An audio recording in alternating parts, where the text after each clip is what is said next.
Hello नमस्कार चुटाई welcome back to माय channel. आज सबसे पहले सभी सब्सक्राइबर्स एंड व्यूअर्स को मेरी तरफ से मेरी चैनल की तरफ से धन्यवाद देता हूँ, क्योंकि पहला स्टेप जो है 500 सब्सक्राइबर्स और 3000 वॉच टाइम आवर्स हमने कंप्लीट कर लिया है। So many thanks to all the subscribers and the viewers. अभी मेरा सुपर टैंक्स चालू हो गया है, तो दर्शकों से मेरी सब्सक्राइबर से अनुरोध है, काइंडली मेरे इस चैनल को सब्सक्राइब कर लीजिए, क्योंकि ये जो मेरा चैनल है, कोशिश रहेगा कि हमारा जो रिच कल्चरल हेरिटेज है उसको आगे कैसे ले जाएंगे, प्रोटेक्शन एंड प्रिजर्वेशन कैसे करेंगे, ये चैनल का कोशिश रहेगा। सो इसलिए काइंडली मेरा चैनल को सपोर्ट कीजिए by buying super thanks. 40 rupees से स्टार्ट होता है। सो काइंडली आपका जो सुपर थैंक्स का जो बटन है उसमें जाइए और काइंडली सुपर थैंक्स कर लीजिए। धन्यवाद। आज मेरा वीडियो में मैं सुनाऊंगा डिमासा फोकटेल। डिमासा फोकटेल डिमासा भाषा में सुनाऊंगा, इसके लिए मैं जो नॉन डिमासा व्यूअर से माफ़ी चाहता हूँ। नेक्स्ट अगला एपिसोड में मैं डिमासा फोकटेल जो है हिंदी या तो इंग्लिश में आप सभी को सुनाऊंगा। तो आज मैं डिमासा जो फोकटेल है डिमासा में सुनाऊंगा। चला जुटाई राजिराव स्कांग वाला अनि वो चैनल हा 500 सब्सक्राइबर्स जाखा और 3000 वॉच टाइम आवर्स पर जाखा बुनक्ले अनि सब्सक्राइबर्स और व्यूअर्स के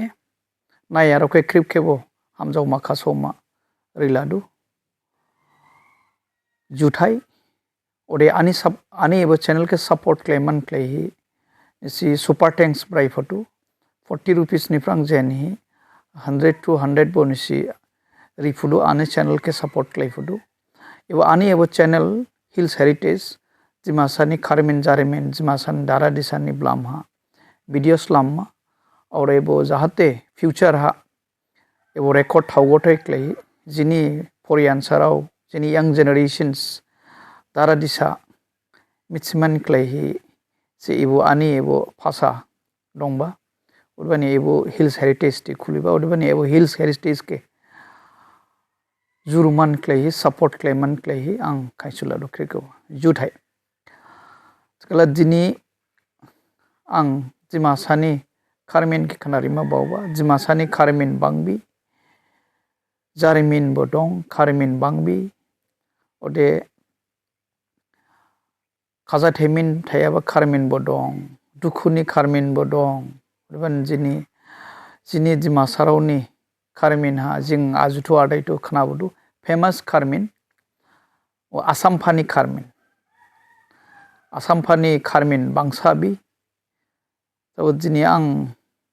निसनेस कांहा यानी वो वीडियो आसामफानी खारमिन के चिरिनां जाया खालानिसी आनी कमेंट सेक्शन ना थांही कमेंट क्लाई नादिके जाया बुखे मोजां सिक्लाई रेबरी सकला ओडिले निं आसामफानी खारमिन ला बांगबी उर्बाने आसामफानी खारमिन जिनी आं चिगिनायाबो जाबुखा निनी वो आसामफा मालफाइया बानी आसामफा सो सिगां गदा आसामफा सो संदों बानी वो साइंस काली नाजाका मखाम जिब्लाइबानी याहन फरंगेदे बो बावखाने मखाम ला जिब्लाइखा सकला वो तामसु आरा खोप्रा बुथु केलो आर बुथु ना दिखलाई माखो फाइंखला नां ओदे बावखाने बो और जाय ना दिखलाइखा वो मासी वा गंसी लाही वाहाय इजांगेदे साइसिगेदे साइड माइसकेदे माल बुथु के खाका फिर साइड गिबिन हाबा ओले खाही वो मासी वा गेजेर के वा के लाही वो बाही थांखा हाथाय हा फाइमाने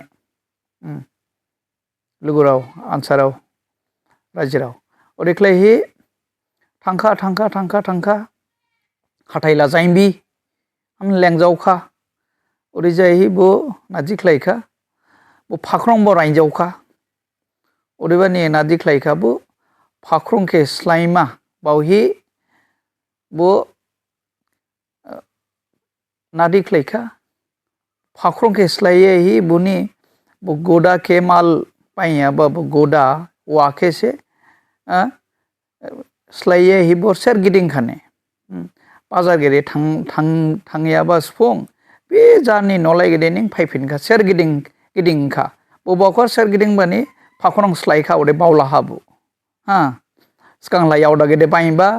गिदिं बानि सेर गिदिं मोन्याव ना लाबला बावखा दरे आं यावसि गेदे आं स्लाइखा ओरे बावला हा ओरे जाय फाइखा आन्दार जाफाइखाने आन्दार स्रि जाफाइखा साइमलेब्लि आन्दार स्रि जाफाइखा ओरे बावहि ओरे जाय नादिख्लायखा बो आई बो लामा ला दले हेमफुनांनिया खा आन्दार स्रि जाखा दरगंनि नलाय हानें बो नमा थावनां ओरे बावखाने हांखा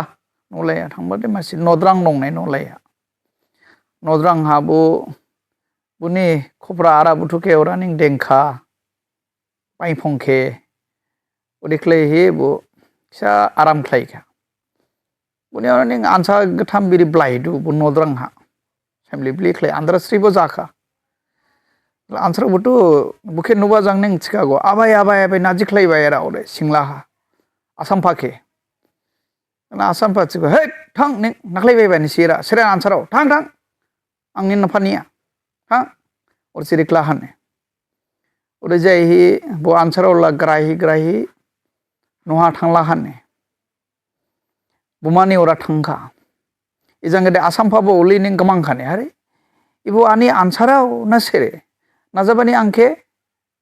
उफाचबा नाजाबानि आंखे आबायचबा ओरे बावला हाने ओली गमां ही दंखाबो ओलीबा आनिं बुनि नब्राजिक ब्लाइ खाने आन्साराव के लाई हय आसामफा नाजाबानि निंगना नाख्लायबा ओरे चिखाने आसाम फाबो आसाम माखेला नुवा जांने मिचा हय निंसे इबो आन्साराव ला सेरे ओरे सिंखाने आसाम माच गिपिर जाबा इबो जिने आन्साराव नदा इके मिथिया बहासे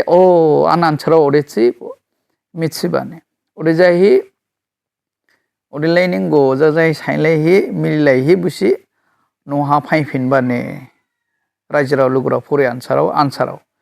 इबो जाखा आसाम फानि खारमिन बो माल फाइजाबान खारमिन एबो खारमिन लाय लिसनि निसे आरबो मिथिताव दोच कादे एरा हाबो आरबो गायफुदु चुरा गायफुदु ओरे ची जिनिनि एबो खारमिन लायरन जामदु जुत